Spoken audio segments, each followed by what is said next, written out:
Salut tout le monde, aujourd'hui je vous retrouve pour ma deuxième partie sur mes 2 ans en prépa. Vidéo qui est assez dure à faire parce que genre j'ai pas tant de recul que la première, je me rappelle très bien de mon année.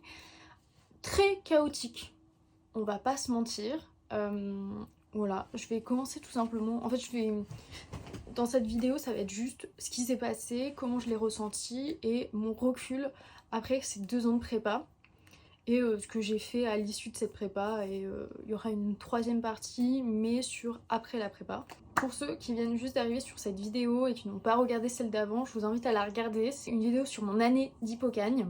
Je tiens également à préciser que je suis dyslexique, dysorthographique et que je suis loin de ma famille, je suis à plus de 500 km. Et si ça vous intéresse que je fasse une vidéo sur les gros points négatifs ou les gros traumas que m'a fait la prépa, je vous invite à me poser la question, même si je pense que je la ferai, mais si ça vous intéresse et que vous avez des questions à me poser, je ferai, je pense, une seule et même vidéo sur les questions et sur vraiment les points négatifs de la prépa, ce qui a été vraiment très destructeur, entre guillemets, pour moi, parce que genre, j'estime que j'en suis sortie quand même relativement forte, mais à des moments j'étais en grosse baisse de morale.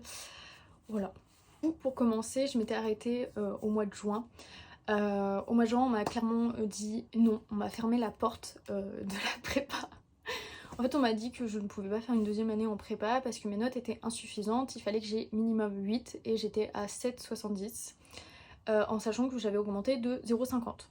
Donc c'était une bonne augmentation pour moi en tant que dyslexique dysorthographique à l'issue de ma première année, sauf qu'il y a une clause dans les lois qui dit clairement que si on me prend pour une année, on s'engage à me prendre pour la deuxième année.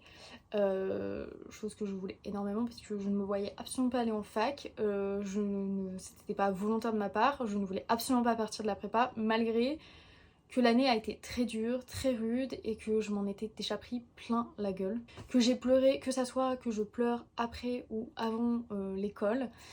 Voilà, j'ai quand même un bon truc. J'avais un bon bagage déjà en première année, mais je voulais quand même faire ma deuxième année malgré la souffrance que j'ai vécue durant cette première année. À l'issue de l'annonce que moi je pourrais pas rentrer en prépa en fin juin, mi-juin, fin juin, j'étais vraiment dégoûtée, ça m'a dégoûtée et on regarde la loi, on regarde ce que je peux faire. Du coup j'ai fait un recours tout simplement. J'avais certaines de mes copines qui ont également parlé avec mon prof référent un cours où j'ai pas pu être présente. Du simple fait que j'étais en BAFA à ce moment-là. Je faisais durant la première semaine de vacances, des vacances d'été, j'ai fait ma semaine de BAFA et ça s'achevait le 4 je crois, ou le 1er juillet, la prépa et tout. Il y a un truc comme ça, genre le 4 ou le 1er, je sais plus exactement les dates. Du coup j'ai pas pu participer au cours et à la fin mes copines ont décidé de parler pour dire comme quoi c'était pas juste, qu'il y en a qui sont pas travaillé de toute l'année et qui ne travailleront pas plus l'année prochaine et qui ont des notes de 0,5 de différence avec moi, qui ont été acceptées, qu'il y en a qui ont triché durant toute l'année et qui ont été acceptés alors que vous le savez très bien qu'ils ont triché. Du coup, en fait, il y avait plein de choses en ma faveur pour que je puisse faire le recours. Et à l'issue de ça, il y avait une conclusion en mode c'est pas une bonne idée qu'elle essaye, mais si elle veut essayer, elle essayera. Et il y avait aussi le fait que... du coup, ils avaient même abouti au fait que je pouvais à la limite demander une hypocagne. Je pourrais recommencer une hypocagne. Chose qui aurait été sincèrement très favorable dans mon apprentissage, sauf que je ne me voyais pas faire une année supplémentaire. J'en avais déjà marre de la prépa, mais je voulais finir ma prépa.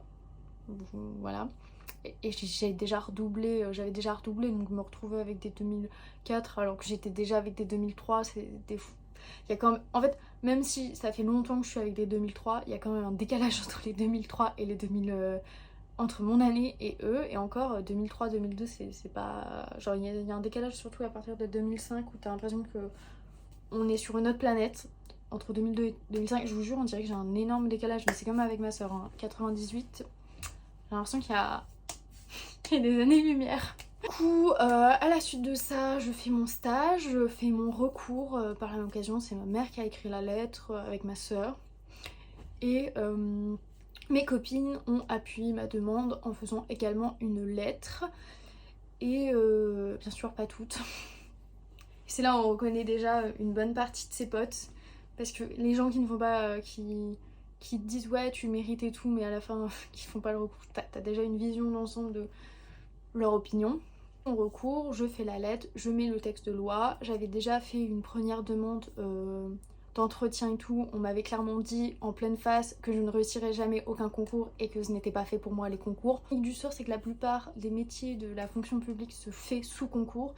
Et bon, venant d'une petite adjointe qui a décidé d'arrêter de faire une prépa scientifique parce qu'elle trouvait que c'était pas pour elle, au bout d'une semaine, on va dire un mois, je vais pas écouter quelqu'un qui a fait un mois de prépa, et moi j'en avais plus d'une année, que j'avais ma grande soeur qui avait fait une prépa et que ma mère me soutenait amplement avec ma soeur, et que même ma soeur me dit que t'as les capacités, c'est juste, oui, mon handicap qui fait que...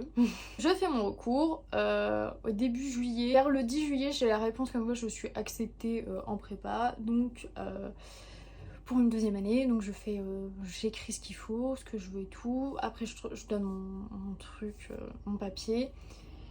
Voilà, la vie est belle et toute rose. J'ai fini mon stage BAFA par la même occasion. Je peux commencer à engager ce que j'ai dit, chose que je n'ai pas pu faire tout de suite parce que mon copain a décidé de littéralement me quitter. Voilà, gros point de mou parce qu'il y avait beaucoup trop de mensonges. Je vous la fais vite fait et courte. Je m'étais remis avec mon copain. Voilà, je sais pas si je vous l'avais dit, mais je m'étais remis avec mon copain. Mon copain a décidé de me requitter. Mais en soi c'est pas plus mal, il y avait mensonge, tromperie et manipulation, donc voilà, et pas que de sa part, parce que ça serait trop beau si c'était que de sa part. Voilà, du coup c'est pas plus mal, j'ai fait ciao ciao, et j'ai fait ciao ciao aussi à plein d'autres personnes de son entourage qui étaient rentrées dans mon entourage, parce que bah... En fait le problème d'une ville comme... Le problème de quand tu arrives dans une nouvelle ville et que tu te fais un copain relativement récemment quand tu arrives dans cette ville, c'est que bah, tu as ses copains plus que tes copains. Tranquillou, je fais ma vie, mes grosses dépressions, je n'arrive plus à manger, je n'arrive plus à manger, je n'arrive plus à faire quoi que ce soit. Je suis une loque, donc de faire messe-toisson pour rentrer chez ma grand-mère. Je suis restée je crois une semaine. Jusqu'au 18 juillet du coup, un truc comme ça, ou 16 juillet. Voilà, je suis rentrée après, je suis allée faire et tout, genre tranquillou. J'ai recommencé à voir mon cher et tendre ex, voilà, pendant encore un mois. J'ai vu des potes qui sont venus sur Metz, voilà. Du coup j'ai travaillé mais très peu. Bah, relation toxique, tu vis que ta relation toxique, hein, je le dis sincèrement, en dehors de ça, il n'y a rien d'autre qui compte. Et j'ai commencé à fréquenter quelqu'un d'autre. En gros, pendant les vacances d'été, j'ai joué au billard avec une personne qui était souvent là pendant les... genre aux heures où le bar ouvrait et tout. Du coup, je jouais avec cette personne pour mon plus grand bonheur. Jouer avec cette personne, un jour sur un malentendu, lui il était fâché, du coup on est sorti à la place de jouer au billard, et inversement, moi à la place, une fois je lui ai proposé de se faire une balade parce que j'étais énervée, je savais pas si je plaisais au mec ou pas, mais visiblement je lui plaisais quand même un petit peu, mais on est sortis, on est allé se balader. Et bon, à l'issue de ça, on a décidé de sortir ensemble. Il y a eu d'autres étapes, mais du coup on a commencé à se fréquenter et tout. J'ai bien sûr fait l'erreur de ne pas dégager tout le monde dans ma vie au bon moment. Parce que croyez-moi, durant mon année de prépa, durant cette deuxième année de prépa, il y a beaucoup de personnes qui ont gerté et aux qui je ne pense plus parler, même le jour où je retournerai à Metz. Et pour le coup, j'estime que autant je peux faire de la merde des fois, autant j'estime que je ne suis pas la plus grosse fautive dans l'histoire. Parce que quand il y a un mensonge, tromperie et manipulation, ça ne peut pas être moi l'erreur, en sachant que moi je te donne juste tout mon amour et que je te dis juste clairement ce que je n'accepterai pas, et que quand tu le fais, bah forcément je vais pas l'accepter et je vais pas rester ta pote ou ton pote. Chose totalement normale hein, et légitime. Les vacances, je travaille à peine, mais je travaille un petit peu, mais je suis clairement pas prête. Arrive septembre, arrive la rentrée, arrive début de rentrée normal, je me dis juste que j'ai peut-être un mois de retard. Je me dis juste que j'aurais dû peut-être lire un des livres que je n'ai pas lu, aussi assez vite à rattraper mon retard. En fait j'avais pas lu, il y a 2 textes de philo que je n'avais pas lus, et parce que déjà je ne les avais pas trouvés, pour certains je les avais pas trouvés, et dans ceux que j'ai trouvés, on m'avait dit de toute manière qu'il n'y avait pas d'éval. Du coup je me suis dit bah, c'est pas grave, et j'ai pas pris de notes, j'ai écouté bêtement. Et vu que la philo je ne comprends pas un pet de choses, bah voilà, donc j'ai pris. En fait j'avais pris du retard au début de la rentrée parce qu'au final tous les profs ont décidé de nous faire des évals à la rentrée, ce que je trouve un peu dégueulasse et ce que je trouve littéralement dégueulasse. Voilà, bon, chose qui est pas très grave en soi parce que du coup j'ai fait ces évals et tout. En soi j'avais réussi à rattraper tous les trucs, j'avais lu, j'avais compris, j'avais étudié les textes. Bon, je me suis littéralement foirée, soit par mon expression, soit parce que j'avais compris complètement l'inverse de ce qu'il devait faire. Du genre la philo, autant la philo c'est très intéressant, autant je ne pige rien à la philo. Et ce que moi je comprends, bah c'est pas ce qu'il faut comprendre. Voilà, le seul truc que j'ai compris c'est devoir pouvoir. Mais à l'issue de ce premier mois de septembre, je décide de tomber malade. En vrai, j'aurais pu tomber 3 jours malade, avoir une petite grippe qui me permettait de travailler et tout, c'était pas grave. Mais en fait, j'ai tellement... En fait, le fait que j'étais en retard, j'ai essayé de rattraper mon retard. J'ai fait la même chose que l'année dernière. Je me couchais tard, je me réveillais très tôt pour rattraper le retard. Chose que j'ai réussi à faire beaucoup plus que la première année. Mais un truc que je n'avais absolument pas soupçonné, et quand je dis absolument pas soupçonné, c'est vraiment un truc que je n'avais pas soupçonné, c'est que j'allais tomber aussi facilement et aussi vite malade et haute et très malade.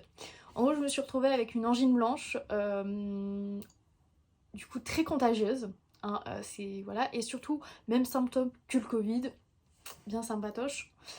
Je me suis retrouvée littéralement morte pendant 3 semaines avec l'angine blanche parce que pendant une semaine j'étais fatiguée mais ça allait.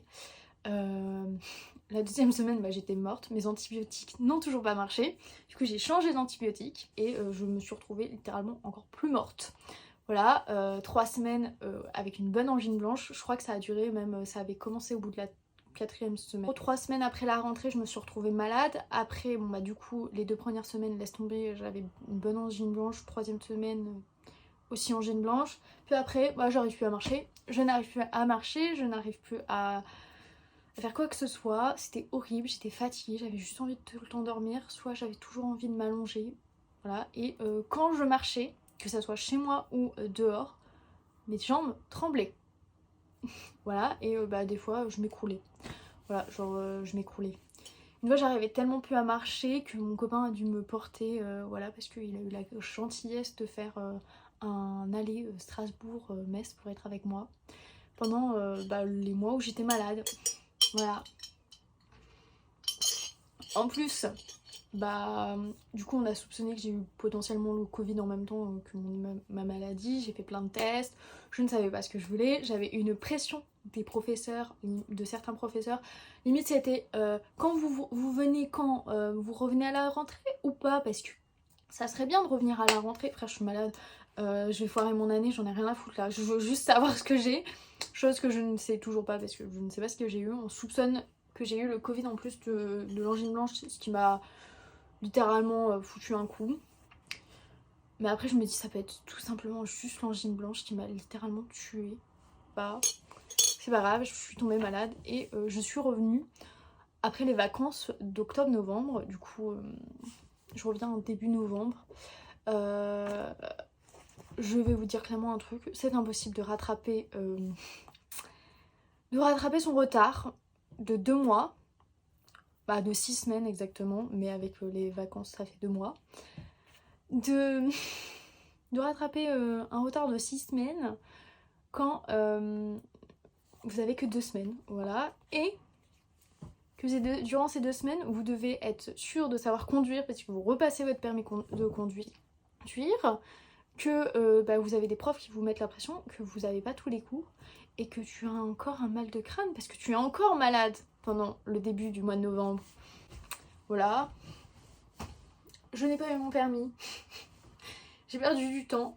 J'ai eu du mal à m'en remettre. Et en plus, moi quand je suis rentrée en novembre, j'avais l'impression que c'était le début de l'année. Alors qu'au premier semestre, j'ai dû passer 3 épreuves. Genre géo et 2 autres matières. Littérature. J'ai passé littérature, géo et je crois un autre contrôle. Mais genre sur 7 contrôles, ça fait pas beaucoup. Voilà, donc j'ai eu un énorme retard, que ce soit dans le travail, dans les évals.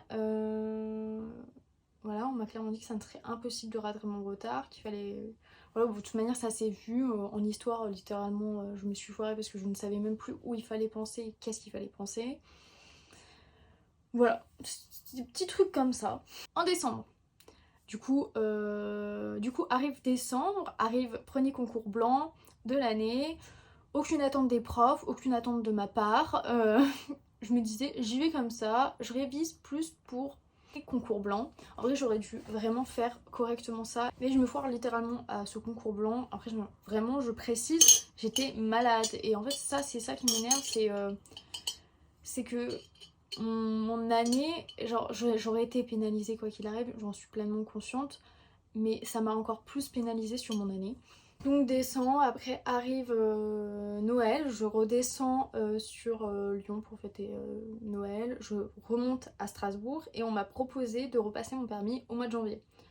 Chose qui m'arrange, je suis allée à Reims, j'ai repassé mon permis et j'ai eu enfin mon permis après 3 essais. Ne jamais baisser les bras. Arrive janvier, rebelote. En janvier, j'ai de la merde avec mon ex. Je crois que de toute manière, la merde, elle est arrivée durant... Dites-vous juste que la merde avec mon ex, elle s'est passée durant toute l'année. Entre j'ai des nouvelles de mon ex, mais genre de manière hyper malsaine. Au mois d'avril-mai, j'apprends des crasses, mais vraiment des trucs dégueulasses.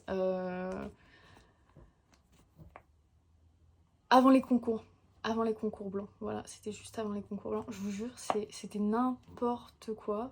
Et surtout, c'était des crasses, mais genre, à la fin, t'as plus d'amis.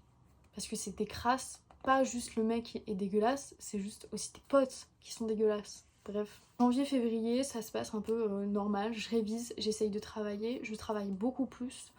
Mais je travaille plus, en fait, je travaille beaucoup plus, mais j'organise beaucoup mieux mes séances de travail. Je vais également à la BU de Metz. Mars arrive le concours blanc. Et en avril, on passe le vrai concours. C'est très long, très prestigieux. Non, c'est ultra long, c'est ultra chiant. Voilà. Et arrivent les vacances. Mais mauvaise surprise pour ces vacances d'avril. Déjà, Faderbe, je vous déteste. Hein. Je déteste la personne qui a ouvert la mauvaise pochette. Parce que, tout simplement, changement d'enveloppe de Géo, genre Faderbe s'est trompé dans l'enveloppe de Géo. Du coup, voilà. Du coup, génial, pas la bonne épreuve qui a été donnée, du coup, devoir refaire un nouveau sujet. Du coup, à la fin des vacances, je dois repasser mon truc. Je courais, c'était tranquillou, mais c'était stressant parce que du coup, il y avait en fait, j'étais pas libre. J'avais encore cette pression des concours, alors que je ne voulais absolument pas l'ENS. Voilà, mais je voulais quand même avoir des bonnes notes, c'est ça. Et arrive... Du coup, je commence également les babysitting, qui m'a fait littéralement de la money. Et le même jour que je vais faire mon premier babysitting, j'apprends que l'ENS a perdu nos copies de littérature. Voilà. Du coup, tout le monde a dû repasser cette épreuve que j'ai foirée. La littérature, c'était l'une de mes meilleures notes et c'était le devoir que j'ai le plus bâclé parce que j'en avais juste... Ça m'a épuisée. Je me suis dit, mais en fait, à chaque fois que je faisais un truc bien, j'avais révisé hein, l'aspect géo et tout pour le concours et tout. On m'annonce que ça sera bien plus tard. Il y avait un côté positif et un côté négatif parce que du coup j'avais pas 2 épreuves à passer le même jour. Et la littérature c'était le truc de trop parce que c'était ma meilleure copie durant la semaine. Et bah c'était ma... Bah du coup je me suis dit mais c'est bon c'est pas grave. Genre je me suis barrée super tôt, j'ai pas fait mon tire-temps. Je suis partie 1 heure avant la fin des examens pour les non-tire-temps. Je crois que je suis partie à midi. Donc c'est pour vous dire à quel point j'ai fait de la merde. J'ai réussi quand même à avoir une super note. C'est facile. Moi je l'ai pas mal vécu, je l'ai mal vécu dans le sens où c'était ma meilleure copie qu'on a perdue et que j'aurais préféré qu'on perde ma copie d'anglais. Parce que déjà à l'issue d'avril, arrive mai, fin de la prépa, fin libération, j'ai mon année, j'étais super heureuse. Voilà, littéralement j'étais super reconnaissante d'avoir mon année et je voulais tout simplement à la fin juste mon année. Je voulais juste me barrer, faire mon année.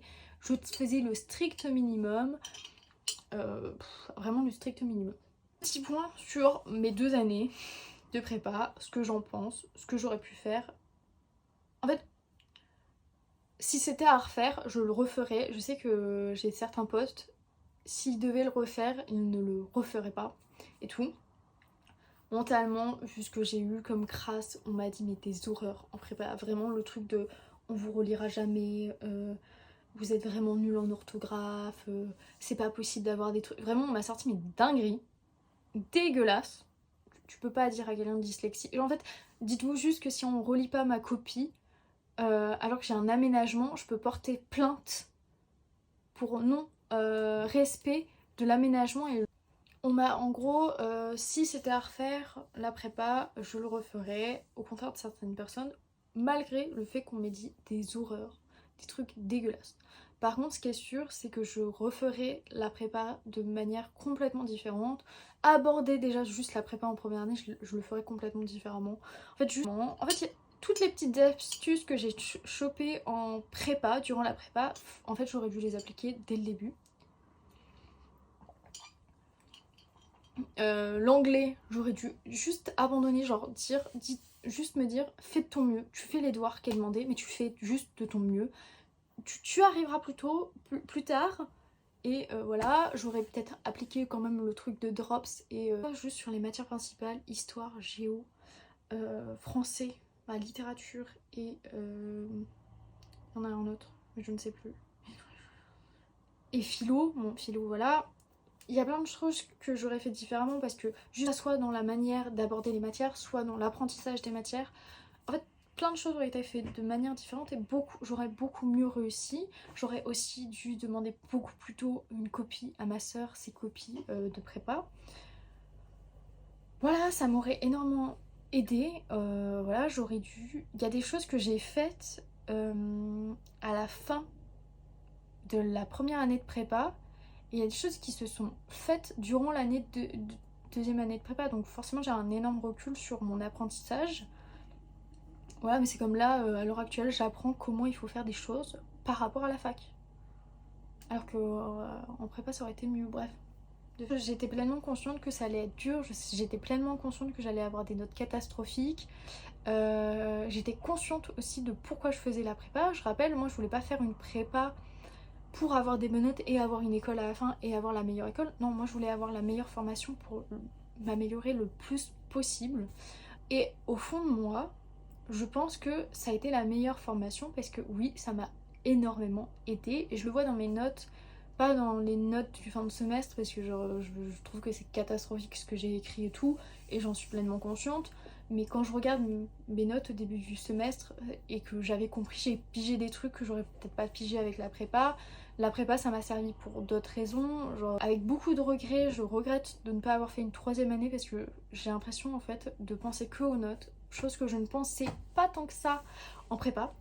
Voilà, je m'en foutais, genre j'étais juste contente quand j'avais un 7, j'étais contente quand j'avais un 11, que ça soit en col ou à l'écrit, j'étais contente quand j'avais une bonne note, mais que je me retrouve avec un 3 ou un 6, en fait ce qui me faisait plus mal c'était ce qui était écrit sur ma copie. Parce que la localisation se fait tellement différemment entre la fac et la prépa, je m'en foutais de mes notes, je voulais juste m'améliorer, c'était le seul truc, voilà. Mais avec un sincère recul, la prépa c'était l'une des meilleures décisions que j'ai prises en allant en prépa. C'était très très dur sur plein de points, que ça soit du fait qu'on m'a refusé en deuxième année et que j'ai dû me battre pour aller en deuxième année, que ça soit le fait que j'ai eu des réflexions à 2 balles, parce que je suis désolée, au bout d'un moment, ça va être dur dans votre vie, c'est une réflexion de merde. Oui, ça va être dur dans ma vie, j'en suis pleinement consciente. Merci. Je vois que j'ai des 5, je sais que j'aurai des mauvaises notes aussi à la fac, même si elles seront meilleures. Voilà, j'en suis pleinement consciente. Donc du coup, je vous dis à la prochaine fois. Je pense que la prochaine vidéo, ça sera sur mes impressions de la fac ou mes premiers pas à la fac. Voilà, je vous dis à la prochaine. Abonnez-vous et likez la vidéo. Bisous.